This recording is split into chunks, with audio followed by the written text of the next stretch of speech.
got to talk about this Vikings dub. It wasn't pretty. They've had uglier wins, but it was a win. Yes. And now they have a bye week, and things are just looking up. Yeah, for the Vikings. It almost doesn't feel real. Like if you're a longtime Skol Hop listener, about this time last year, every episode I was saying things like, this is so frustrating. It's the worst. And I would go off on like a random tangent every episode. Remember that? I had like a month where every episode I just went off on at least like a 5-minute tangent. And I think my most used word was frustrating because of all the turnovers and everything just felt like it fell apart last year. But this year, I don't know. It's like the football gods are like, all right, Vikings fans, like we've given you enough in the last decade or so. Like, here you go. Here's your one season every 5 to 10 years where you're going to be halfway decent. And I'm here for it. I'll take it. Every win feels like, it's borrowed time just because of Vikings history, but they're playing really good. Even the games that were like, man, this team's really frustrating, even though they win everyone, they're still really good in all these games. Like, it's just nice to enjoy it and to see all the tweets from other fandoms like, oh, the Vikings aren't real. When the media's finally taken a turn, like, yeah, like what's Sam Acho? I don't know. He's going off on social media like, hey guys, the Vikings are real, and it's really fun to watch. And so there's my tangent, just like, oh my gosh, I can't believe this is fun, and it's awesome, and it feels real. Something I want to talk about before we get into Roses and Thorns from the game, I just want to point out, and I pointed this out in our initial reaction video, which, by the way, if you haven't noticed, we've been doing our best. We haven't been perfect, but I think we've got 3 or 4 of the 5 games now where we've done an initial reaction, like right after the game's over. We hop on a call together and we just kind of give our hot takes and try to keep it short and sweet. Yeah. That's been a lot of fun, by the way. It has been fun. I brought up, though, 2 interesting stats across these 5 games. The first one I brought up was the fact that the Vikings are outscoring their opponents 48-3 in the first quarter. 48-3 in 5 games. They were up 7-3 over the Giants in week 1, 3-0 over the Niners, 14-0 over the Texans, 14-0 against the Packers, and then 10-0 against the Jets. In the first quarter alone. Yes, that's just first quarter box score. And the other thing to note with that is the Vikings haven't trailed since they were down 3-0 when they fell behind to the Giants early in the first quarter, and they haven't trailed since. Yeah. That is just mind-blowing. Yeah. And did you see the graphic that came out today? I don't know which network posted it, but they posted all the other teams to have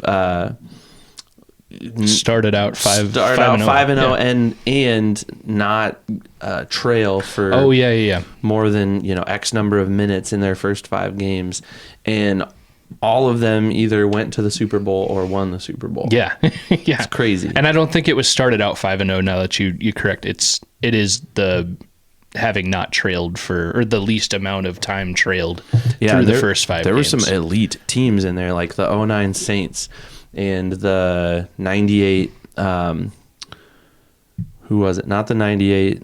Was it the Broncos in 98? Yeah. And then the 99 Rams, the greatest show on turf. Like, you had some outstanding teams in there that are just, it's like rarefied air that the Vikings are in right now offensively. And that's after a really kind of a tough game offensively, where you scored 1 touchdown on offense, and it was by CJ Ham, your fullback. Yeah. You had a pick 6 by Andrew Van Ginkel, who's on pace to like destroy the franchise record for pick 6s, and then 11 of your points came from your kicker. Yeah, how about that? Will Reichard. Will the Thrill. He isn't coming. He's here. Will the Thrill is here, and he's dominating. He's perfect so far, and I'm kind of terrified of it. You asked me in our recap video, like, do we want him to miss one just to get it out of the system? No. No, stay perfect. That whole idea of missing it just to get out of your system, I'm not saying you're a loser, but that's a loser mentality. We're not losers anymore. Well, the Vikings are not losers. I didn't say that I wanted him to miss one. Dustin actually said in our interview, and I'm not trying to throw Dustin Baker under the bus here either, but like he kind of said, yeah, I just want him to miss one so that we just can to knock the cobweb, get him back down to earth a little bit, which I can respect the opinion for sure. Oh, 100%. I'm mostly joking when I'm saying that's a loser mentality, because like I can get behind the like, okay, pressure's off. Like I already missed one. You know, if I miss another one, that's not the end of the world. But like, no, just foot down on the gas pedal in all aspects of the game, including Will the Thrill, who is here. He's not coming. He's here. Well, and the Vikings have done that in the first quarter. Like I said, 48-3. They've outscored their opponents through 5 games, 48 points to 3. And then the other amazing stat that I kind of uncovered, and it didn't take me long to uncover this, but the biggest lead that the Vikings have held on average in these games is over 21 points. That's wild. Yeah. Like, this is just not something that we're used to, especially with Kirk Cousins. And you watched Kirk Cousins on Thursday night make this miraculous comeback and win the game for the Falcons, which, cool, good for him, pat on the back, like, good for you, Kirk. But boy, am I glad that we're not in that situation this year where we've got to be on the edge of our seat, like, are we going to win these games? No. We've been up by 21 points on average at our best in those games. I say our like I'm a part of the team. I know that annoys you. And I do it too, which is the most annoying part of me being annoyed by that. But anyways. And we've outscored our opponents by 1,000,000 points to basically nothing in the first quarter. So I think Kevin O'Connell has something figured out. You get up early, you keep the pedal to the metal for a while, and you try to rack up as many points as possible, and then you just let Brian Flores and that defense ball out and see what happens. Yeah, I will say to that point, and not to completely like say the opposite of what you just said, but I think you'll agree with me here. It does seem like in every game or a lot of these games, there's a point where even the offense and defense, the whole team kind of goes into cruise mode or coast mode, and they take their foot off the gas pedal. And that's when you let the Packers come back, you know, and score 29 points to your 3 points. That's when the Jets are in a position to, you know, have a potentially game-winning drive at the end of the game, if not for Stephon Gilmore, which best $10 million the Vikings have ever spent, other than the Sam Darnold $10 million. But I think that's something this coaching staff, and I don't know if it's active decisions by them to kind of go into coast mode or cruise mode or maybe try to bleed the clock as much as possible, but they got to figure that out, because whatever they're doing, they're cruising too much. They're slowing down too much, and maybe it is, you got to give credit to the other teams for being good NFL teams as well. But I don't know, man. They always start off so good. I think if you don't look at just first quarter, those like beginning of the game leads are even bigger this year. Like they were up 17-0 to the Jets, you know, at one point in the game. To the Packers, it was 28-0. Like they've had huge leads. And then for whatever reason, at some point, kind of slow down and then tighten it up. Usually win the game. Well, every game this year, they've won the game. But that is my biggest concern so far, is they need to figure out this whole coasting mentality and cut that out. So without looking at my stats, I can't read it. So in which game have the Vikings held the biggest lead? Wasn't it with the Packers? It was the Packers. Yeah, 28-0. Nothing. Yeah. What game have the Vikings held the second biggest lead on the season? Oh man, I'm just being facetious now, but I mean, was that the Texans? It was the Texans. 34-7 is what it ended. Yeah, it was a 27-point lead. Yeah, at the end. Yeah, and then interestingly enough, the third biggest lead was 22 points against the Giants in Week 1. Yeah. So the the Niners and the Jets, those have been the closest games. It was actually a 13-point game at one point against the Niners. So yeah, it's a lot of good, a lot of fun stuff. And I think as Vikings fans, there's that quick tendency to be like, everybody's told us we're not that good. Everybody says, you know, they're going to drop off at some point. We've seen these hiccups in the middle of games where it seems like they're slowing down. So are we seeing the cracks starting to form in the foundation? I think we're just scaring ourselves. I think because then for every time you see those, like, they're not doing that great, you see these crazy stats where it's like you said earlier, in the history of the NFL, they're amongst some of the best teams in history when it comes to not trailing for it's less than 3.5 minutes of game time the whole season they've trailed. It's not much. Yeah. It's like you see that, and you see the other stats where it's like, the only other 3 teams in history that have ever done what the Vikings are doing won the Super Bowl that year. It's stuff like that. And maybe Dustin Baker is the king of finding those crazy stats, but like those are the stats that are like, okay, this team is good. And honestly, I think if they can kind of figure out that momentum issue that they've been playing around with, the only thing that can really hinder the Vikings so far is injury. Yeah. And you mentioned that in our recap video too the other day, just that, you're not really concerned about anyone else on the schedule. You're concerned about just keeping these guys healthy and keeping the momentum, right? Mm-hmm. And I definitely agree with you on that. You've got the Lions twice that you still haven't faced. Mm-hmm. The Bears, they could be a little frisky. They've shown flashes. I think the Bears, every game this year, the next game they look a little bit better. Yep. And they just demolished the Panthers yesterday, too. Well, that's not saying much. I mean, it's not saying much, but it's still another NFL team.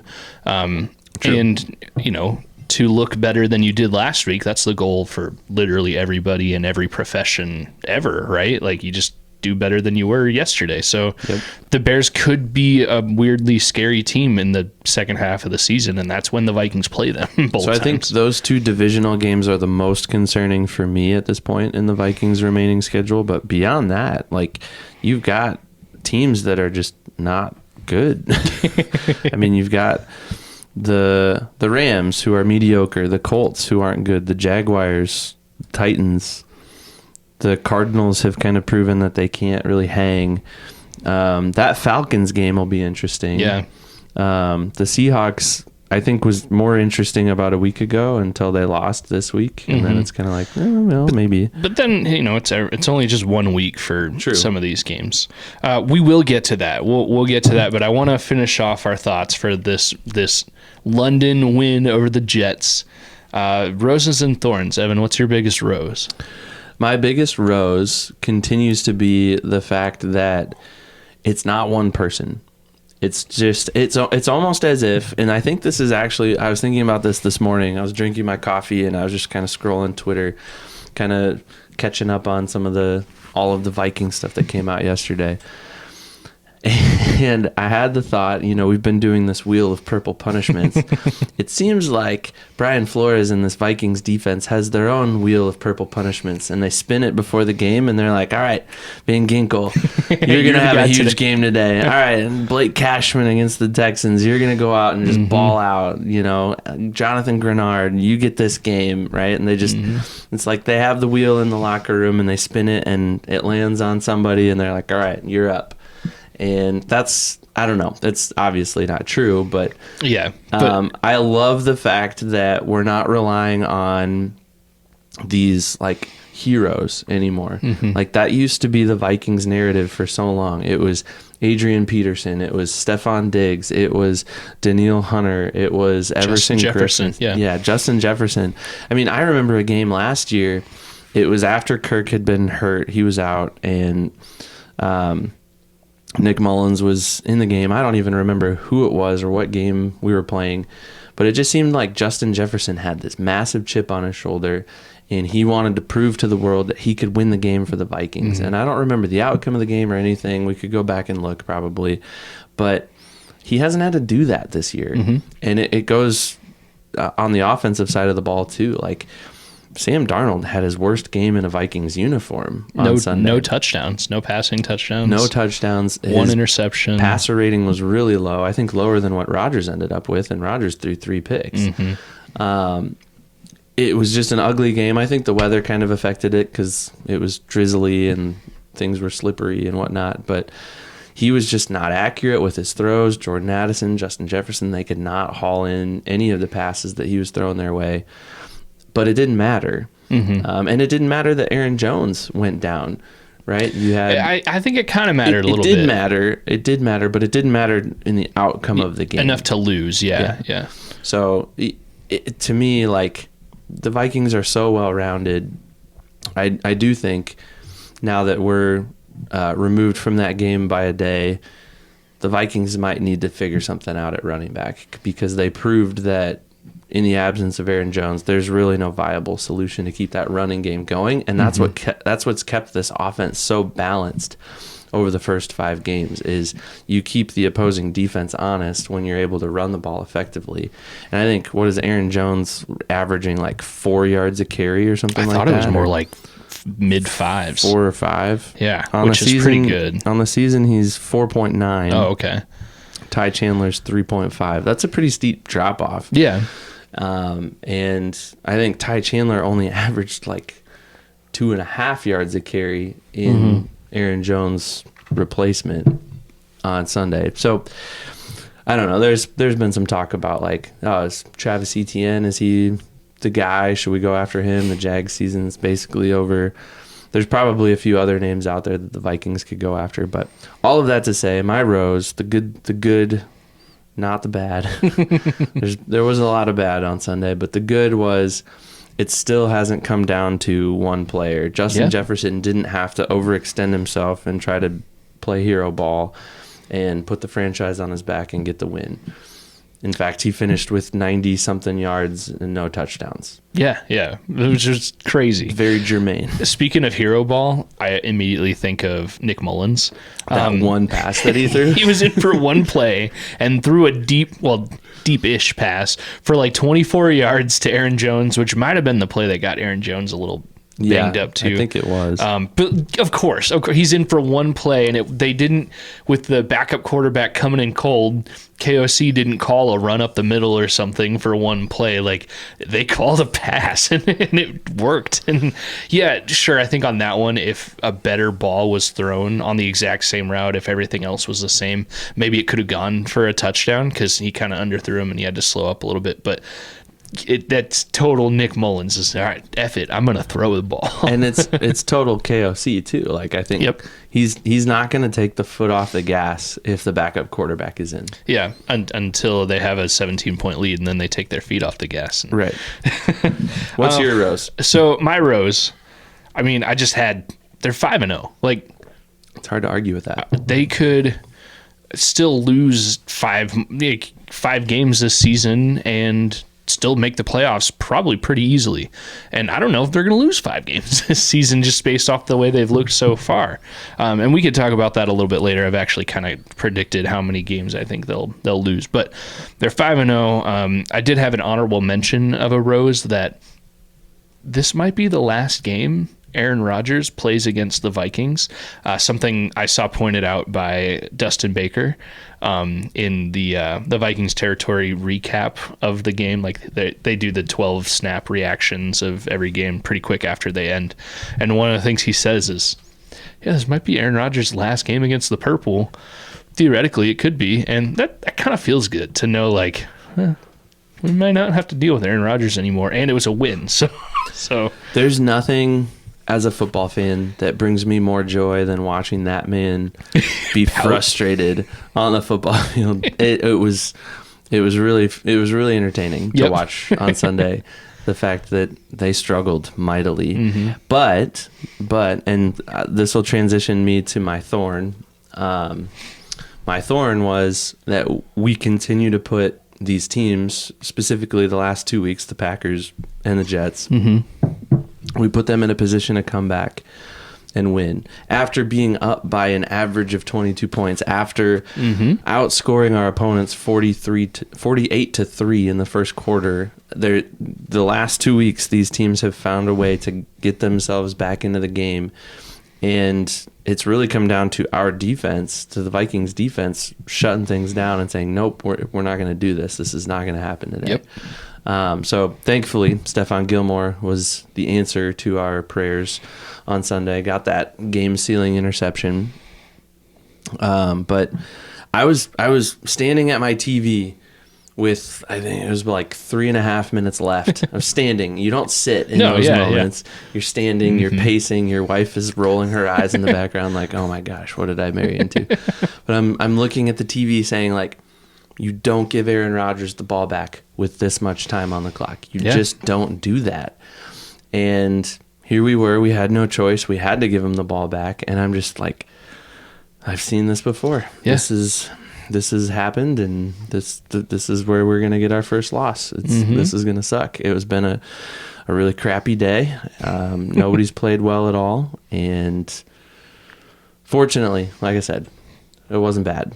But that's still a thorn, and I think it's something that over the bye week the Vikings have to address. They have to figure out how to get the lead and keep the lead. And you've pointed it out as well, not get soft in the middle of the game, not find those moments where they can just kind of, relax for a minute. No, keep the foot on the gas, keep going, blow teams out. Teams out. We were just talking before we started recording because the Saints are playing the Chiefs on Monday Night Football right now, and we looked back on the first two games the Chiefs played. They had like 85-something points. The Chiefs or the Saints? The Saints. Yeah. They were an offensive powerhouse. Granted, they played the Panthers and the first Cowboys. game was the Cowboys, which they're not, the elite of the elite, but they're still not awful. Yeah. So, anyways, that's going to be my thorn. What's your thorn? Yeah. So I had a thorn just typically about the mid-game slumps, but I feel like we've both talked about that. It's not a secret. Everybody knows. I think right now my biggest thorn is, and maybe it was just a coincidental, the slump was going to happen anyways, but it coincided in the Jets game with Aaron Jones going out. And that's scary. I will be the first to admit I was pretty low on Aaron Jones. I didn't hate the move when they signed him in the offseason, but almost 30-year-old running back who has already put a lot of production on the field. So what could possibly be left in his tank right now? I didn't expect much. I think I've said I thought he'd get 100 yards rushing one time and get maybe a touchdown. I know I said a season prediction of what I thought he'd get, and it'd be fun to look back. I think I said 600 yards, but he has, I'm glad to say he's proven me wrong. He's over halfway there. If you really said 600, he's already... I think it was 600 and then 4 touchdowns or something like that. He's at 350 and a touchdown right now. I made my prediction in one of our Dustin Baker episodes, so that'd be probably not horribly hard to figure out. But yeah, he is proving me wrong as long as he stays healthy. And I guess that was my main point. He's not going to be healthy all season. He's a almost 30-year-old running back. And it does sound, from what I've seen on Twitter, that whatever held him out, he was already kind of hurting a little bit, and then he tried to go and against the Jets, and then ultimately it was we'll pull you. It's not worth trying to injure you more just for one game. So it does sound like he should be good to go by the time they play the Lions after the bye week here. So hopefully it's nothing too serious, but this offense really took a nosedive once he was out of the game. They stopped being able to do things, and it's not for lack of trying, because Sam Darnold threw a bunch of deep ball attempts. And I heard something on the radio from Ron Johnson on KFAN about that too. Something like the Jets are pretty susceptible to those deep ball attempts. And the Vikings this season, they've been really good at those short passes, those mid-range passes. Darnold has had a few first downs on his legs when things kind of break down. You saw that a little bit early in the game against the Jets, but then that went away completely about the time Aaron Jones went out. I don't know if that's a correlation, but Ron Johnson on KFAN seemed to think it was more of a game plan thing that just didn't work out. Usually those deep balls against the Jets on second down or whatever Ron Johnson said the stat was, but usually those are pretty decent, and they just didn't work out for the Vikings. Anyways, all that to say, 10-minute explanation of a one-word answer, two-word answer. Aaron Jones, he's my thorn if he gets injured. And when you don't have your guy, though, and we saw this last year too, because we didn't have the presence of a powerhouse running back. We had 2 number 2 running backs. Maybe. Well, I'd argue that Cam Akers was the closest to a number 1 the Vikings had. Yeah. And they wouldn't put him in the game. Yeah. When Aaron Jones goes out, and I think you're right. I think he's not going to be extremely durable. And you watch him get hit, and you cringe every time because you're like, oh gosh, I hope he's not hurt this time, But I think we're going to see more of this throughout the season. I don't think this will be the first time that he misses significant playing time. And I think the Vikings will want to save him now that they're on the trajectory they're on. They'll want to save him for a deep run in the playoffs because I think Kevin O'Connell can see they need him. They need him there, and they need to be able to balance this offense out. Sam Darnold is not a Kirk Cousins who can throw for 500 yards. Yeah. He's just not that guy. And I will say about Kirk Cousins too, and sorry, I'm totally walking over you, and I do apologize. I'll allow it. So I was on a guys trip with some buddies over the weekend, and it started on Thursday night, and we were watching the Falcons game. And as they were playing, it just dawned on me, like, everything Kirk does, even if he throws a 50-yard touchdown, it just looks like he's trying so hard. Like Aaron Rodgers, how many times have we seen him just flick it and it's an 80-yard touchdown and he's just like, oh, I guess it worked, okay. And yes, Aaron Rodgers is one of the greatest of all time. But like Kirk Cousins just looks like he's forcing every inch he gets. And maybe we felt it and we just never really saw it until he was in a different uniform. But so I think Sam Darnold can look more like it's easier a little bit, more well-rounded. But yeah, Kirk Cousins, I think we're just used to a quarterback trying to put everything on his back. I'm sorry, I interrupted you. Keep going. No, the point I'm trying to make is just simply that I think Sam Darnold more than anybody needs Aaron Jones. Because like the point I just made is that Sam Darnold isn't Kirk Cousins. Kirk Cousins has a football acumen that I don't know that many players in the league have right now. He understands the game on a very deep level, deeper than I'll ever understand. He can read defenses very well, and he can get the ball accurately into a receiver's hands really well. Oh, yeah. Yeah. I would say in terms of being a passer, not in terms of being an all-around quarterback, not in terms of being an all-around good football player, but just in terms of being a passer, Kirk Cousins is head and shoulders above Sam Darnold. I think Sam Darnold, right now, the success we're seeing out of him is a product of having a really good head coach who is a quarterback himself, who's calling really good plays, and Sam Darnold is just making the best possible read in the moment. And I think Kirk Cousins is very different in that. Kirk Cousins still had Kevin O'Connell calling really good plays, and he was also being put in good position to make good throws and make good reads. But I think Kirk had a much better view of the field and also a view of the game. We didn't see a whole lot of Kirk taking sacks. We saw a lot of Kirk sacks. Yeah, we did. But before he would get sacked, oftentimes he would try to get rid of it because he was smart and he knew that if I can get rid of it without getting any sort of intentional grounding penalty or anything like that, it's going to be better off for my offense. I don't know that Sam Darnold can compete with Kirk Cousins that way, and don't hear me say that I wish Kirk Cousins were back, because I love what Sam Darnold is doing right now. But coming all the way back to the point I originally made, if we don't have that running game to back up Sam Darnold, and Sam Darnold has to throw 50 times a game, I don't think that bodes well for the Vikings. It didn't bode well for the Vikings when Kirk Cousins was doing it. And he had to do it all year last year until he tore his Achilles. So half the year. So, yeah. But, yeah, we need a solid running game. I'm a strong advocate right now. If I had a blank check and I could give it to Kwesi and just say, go get your guy, I would do it. 100%. Well, things change a little bit when you're 5-0 and a run seems possible. You're more willing to mortgage a little bit of the future draft picks or things like that. So it'll be interesting to see if they do make any moves. I think they definitely should if Aaron Jones is hurt now and if he's going to miss some time. But yeah, I don't know. I'm gonna go back a little bit. I'm gonna disagree with you. You should disagree politely. with me. I still love you, but I think if everything was equal and we could magically flip a switch and have Kirk Cousins on the team instead of Sam Darnold, like I'd still easily pick Sam Darnold right now. Really? Easily. To just be clear, that's not the point I was trying to make. No, I know.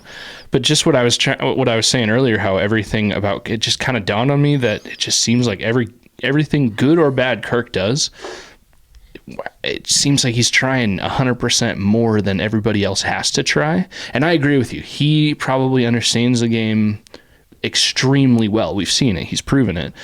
He could probably make for a really good offensive coordinator. He's a good football mind. But I wonder if he's going to be a heck of a coach. He could. I think if he wants to be. But I wonder if Sam Darnold, maybe he doesn't have that computer in his brain where he can see everything on the field kind of mapping out as is. But I wonder if that lack of over analytics helps him, because he can hear KOC say, okay, you got option 1, 2, or 3. And I'm being super simple about this because I would never even understand it. But maybe he just says okay, I only got 3 options. One's not there too. Oh, there we go. Hey, it was a 50-yard touchdown. Sweet. That's awesome.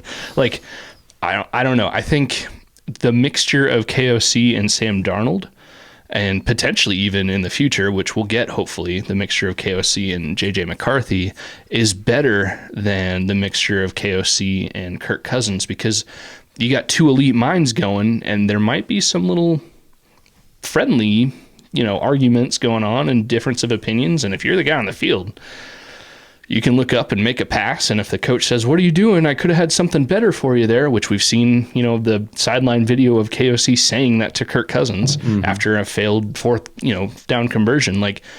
Maybe Sam Darnold maybe he takes the something better rather than Kirk Cousins doing his own thing. I think here's the solid take that I'll make right now. Kirk Cousins without a running back.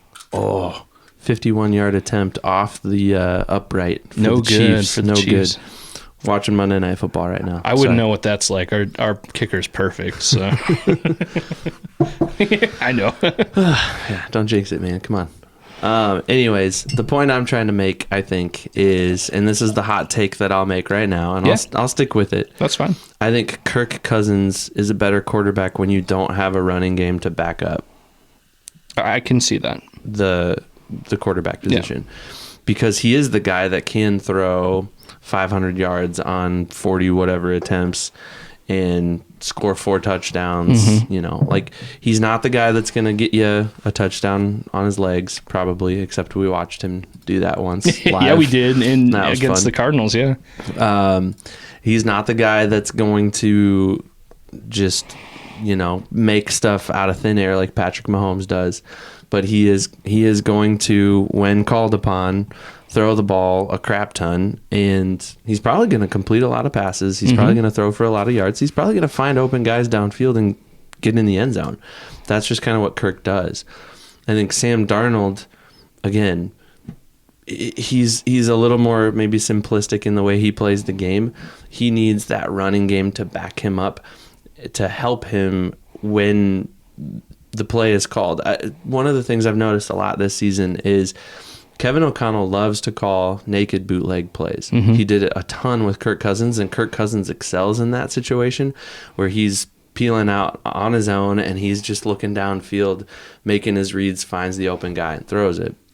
Sam Darnold does that pretty well too, but if you're going to do that, those naked bootlegs typically run off of play action.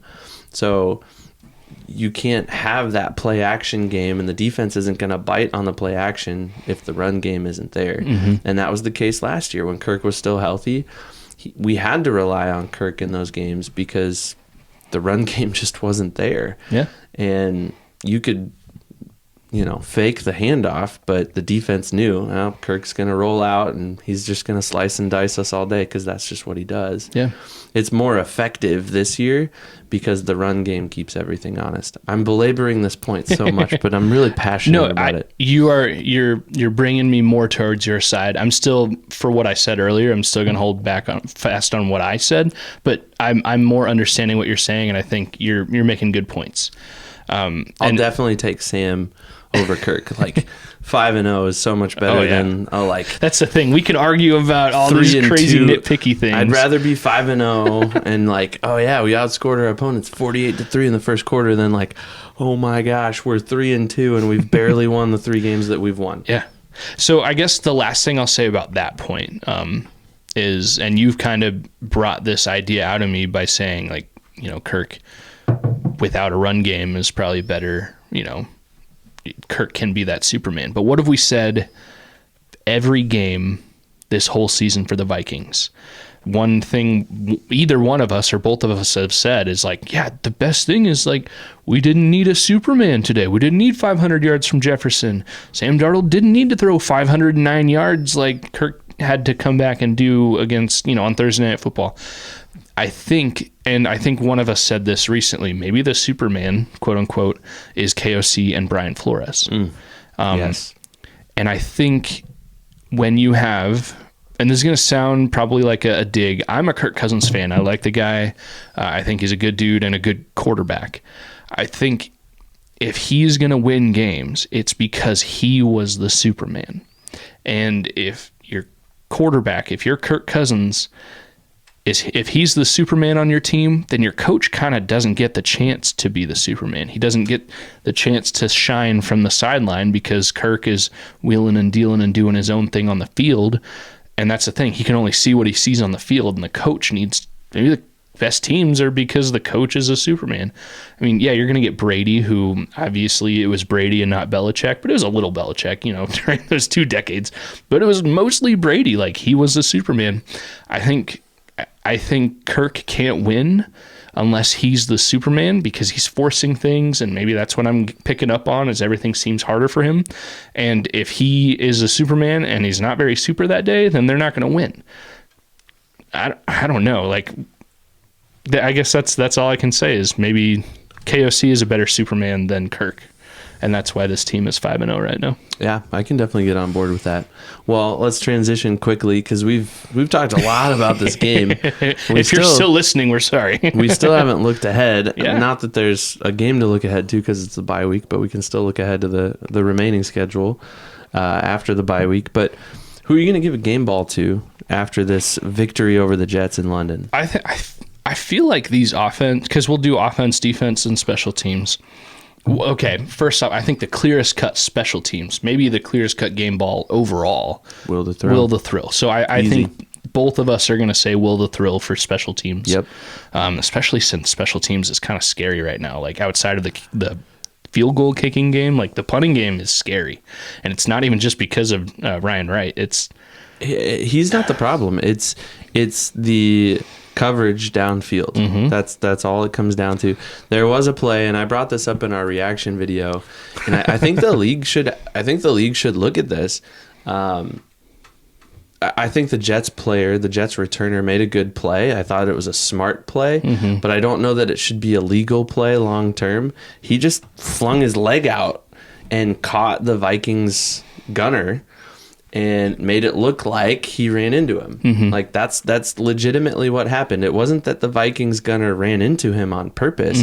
It was that the returner put himself in harm's way to make it look like he got run into. And to double down on that, because you're talking about when one of the times the Vikings punted the ball and Caleb Evans, it was like fair catch interference, kick catch interference, whatever that penalty is called. Caleb Evans got called on that, and there are a few factors. The biggest being that returner did seem to kind of flare his leg out a little bit, but also the returner did that because he noticed the Viking was being blocked into his direction. So yeah, maybe a Caleb Evans could have been able to do a little bit different to not get called for that, but he was still being blocked into the returner, and the returner helped that situation a little bit. But I think this is a little bit of a gray area in terms of officiating. I don't remember what game it was, but I was watching another game yesterday. It was either in the late afternoon window or the Sunday night game last night. But there was another punt return that I watched where I'm not going to describe this very well. This is not going to go very well. But the returner is awaiting the return. He did not call for a fair catch, and his own guy got pushed into him by the defending team, and the ball went awry, and it was kind of a mess, and I forget who recovered it, but there was no penalty on the play. And if that's not a penalty, then the returner himself, flailing himself out there to get hit intentionally, it should also not be a penalty, in my opinion. Yeah. So I think that's a little bit of a gray area in the league. But anyways, special teams, game ball. Will Reichard. 2 50-plus yard field goals. All the extra points. Yeah, I think I saw something too, like at some point yesterday, Reichard's wife posted an Instagram post, something like, hey, yeah, since we've been in London, it's thrown off our sleep schedule, and he's going off 4 hours of sleep heading into the game, and I don't know if that's true, then he was going off 4 hours of sleep heading into the game, and he still nailed 2 50-plus yard field goals plus a couple extra points. We got a good one so far. I'm here for it, and yeah, game ball for special teams, Will Reichard. All right, offense, defense. Who are you giving game balls to? Oh man, offense is tough. Just because it did kind of suck a little bit. You know what? I'm doing it. CJ Ham. You stole mine. I was going to give one to him. Hey, that's fine. We can both say the same one for that too. CJ Ham scored the only offensive touchdown, right? Yes, he did. Yeah, because it was CJ Ham, and then Van Ginkel scored on the pick six, which made it 14. Those are the only 2 touchdowns. Yeah, because then Will Reichard finished everything off. CJ Ham, he had a 9-yard run earlier in the game, and then that handful of yard touchdown. Give it to him. He earned it. It was just good to see him back in action, not just blocking on an offensive play or, gunning downfield on a punt return or whatever. Just contributing in a very noticeable way. I love that guy. Yeah. CJ Ham. Famously the guy that you said could be cut before the 2023 I thought he'd season. be cut 2 years ago, and I thought he'd be cut again this year, but here he is. They might sign him again after this. I mean, he's obviously... I'm here for it. Yeah. I don't know him personally, but I know people that know him. So I'm 2 degrees separated from CJ Ham. I joked about it because I think you said those exact words on episode 1 or 2 of the Skol Hop. And I said it then. We need to get him on the show. So right. I think I even said hey, breaking news, Skol Hoppers. So at some point we're going to get the CJ Ham on. I'll work on that connection. He might do it.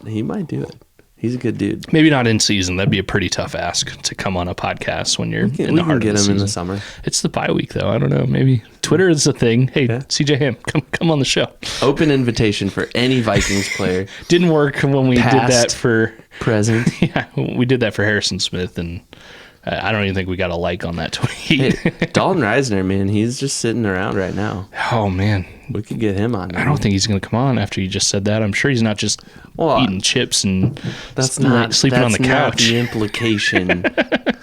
He's injured. He's working his way back. He could come back soon. He's not playing. He could. All right, defensive game ball. I think there's a couple options. I'm going, unless you want to go first. I think the obvious one is Andrew Van Ginkel. Okay. That's who I was going to go with, but there's another clear-cut option. Okay, I'll take Van Ginkel. Who are you going to take? Stephon Gilmore. All right. He had the game-sealing interception. It was funny. I think he tweeted it today, Stephon Gilmore, and it was this is a pretty good list. Something to the tune of it's a pretty good list. I picked off Brady, Peyton, and Rodgers now. I feel pretty accomplished. And Dwight McLeathern quoted it and was you picked off Peyton? Dang, you're old. Which is... That's funny. That's hilarious. That's such a, the Gen... What's the current one? Gen Z? No. Gen Z. Those kids are making fun of us for being old, and I think we're about the same age as Stephon Gilmore. That's hilarious. That's funny. I didn't even see that, but that's super funny. Yeah, we should retweet that because that was pretty funny. No, I agree with you for sure. Van Ginkel gets my game ball just for the pick six and the fact that he's got 2 in 5 games, 2 pick sixes. Yeah. And I don't think Harrison Smith has more than 2 pick sixes in his career. I don't know. Does he have more I think than he's that? got 6. Because for a while, he was on the brink of breaking the Vikings record. That's something we can look up, too. You should look that up. But So, anyways. I found that tweet. Stephon Gilmore said, okay, this is a list I picked off Brady, Peyton, and now Rodgers. And Dwight McLeodern, Vikings, is he on the practice squad or is he a 53-man guy? I think he's a practice squad guy. Either way. Rookie Viking cornerback said, Peyton, bro, you so old. And then 3 laughing, crying faces. That's phenomenal. No, I read something today that Van Ginkel is on track for something crazy, like on track to set a franchise record and possibly more. Okay. Yeah, I mean, he might be on track, but it's also 5 games in. Yeah, it's pretty early, but I mean, did you see, you saw that play, the play that he intercepted Rodgers on? Like he made a step in, like he was going to go blitz. Then he kind of hesitated for a second, and then he dropped back, and then all of a sudden the ball was in his hands. And he had Aaron Rodgers, a Hall of Fame quarterback, arguably one of the best quarterbacks to play the game, completely bamboozled. Yeah. Like it was, I've watched the replay so many times, and it's mastery, it's artwork. It's just like, that guy gets it. And Brian Flores put him in that position to make that play. It's just like, Brian Flores is the reason Van Ginkel is on this team right now, and it's working perfectly because it is a peekaboo. He just like kind of, I'm blitzing, no, I'm not, and gotcha. Got it. So I just looked it up. Harrison Smith. I guess I can't quickly look up specifically if they're pick sixes or not, but Smith has 4 defensive touchdowns in his career. Okay. So let's just assume those are all pick sixes. Van Ginkel's got half of that in 5 games. He's halfway there. And I know that those 4 pick sixes are decently high up in Vikings pick six history. So Van Ginkel, maybe he's definitely on pace. I mean, he's on pace to have, 6 so far in the season if he keeps up 2 every 5 games, which that's not going to happen. But still. He could finish with no more, and it will already have been worth it. It's just, he's been so fun to watch. Definitely a good addition. And I think that you got to go back to, like, if we were to give a game ball to just one person, I almost wonder if Kwesi Adofo-Mensah deserves like a game ball every week just for putting this roster together, getting these guys, defense specifically. Offense, he gets some credit too, Sam Darnold, and Aaron Jones for that matter. But man, the list goes on defense. Harrison Phillips a few years ago, Jonathan Grenard, Blake Cashman, Andrew Van Ginkel, Stephon Gilmore, Shaq Griffin. I just named 6 guys within the last 2 or 3 years that have been brought in. Most of those guys were this last year, and they have revolutionized this defense. And you got to know Brian Flores is like, I want this guy. I want that guy. Go get him. I coached him over here. I coached him over there. Bring him in. Let's do this. But it took Kwesi Adofo-Mensah to do all of the contract work and to work with their agent and figure it out. And he got them here, and they are one of the best defenses I've seen in a Vikings team ever. Yeah. And statistically, they're proving that point.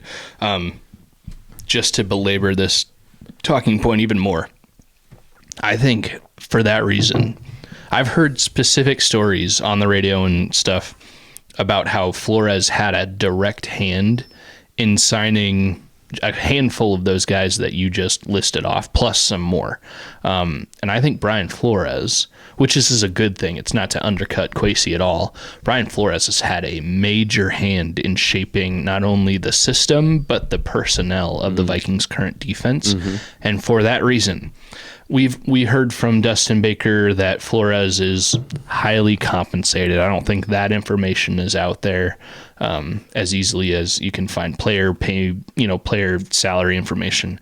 But if the Vikings could somehow convince Flores, and maybe it's not even in his hands to make this decision, to stay with the team for a while, Pat Mahomes just threw an interception in the end zone to what looks like a defensive tackle who is already close to the 40-yard line and a return. Wow. That's crazy. That was big. Breaking news for people listening to this, 12, 15, 24, or however many hours from now. But that's funny. Anyways, Brian Flores, the Vikings need, if they already haven't, blank check. He might be the most important piece of the team, more than KOC, more than JJ McCarthy or Justin Jefferson. Like Flores, you could argue, is the biggest puzzle piece on this team. And that'll come down to the Wilfs and whatever they're willing to pay, I think, honestly. Well, and I said maybe it's not in Flores' hands anyways, because he is still actively suing the NFL. Like, True. Maybe they just, nobody will hire him if that's still going on. And, he's gotten some good deals just because he's such a good defensive mind. So and maybe this is just one, I don't say these things lightly, but maybe sticking with the Vikings is just one giant middle finger to the league. Like, no, you don't want me to be a head coach? All right, I'll just destroy every single team that you throw my way with my outstanding defense. Hey, I'm okay with that. If that's the case and it's working, obviously. Yeah. I'm here for it. I'm 100% here for it, and it's been super fun to watch so far.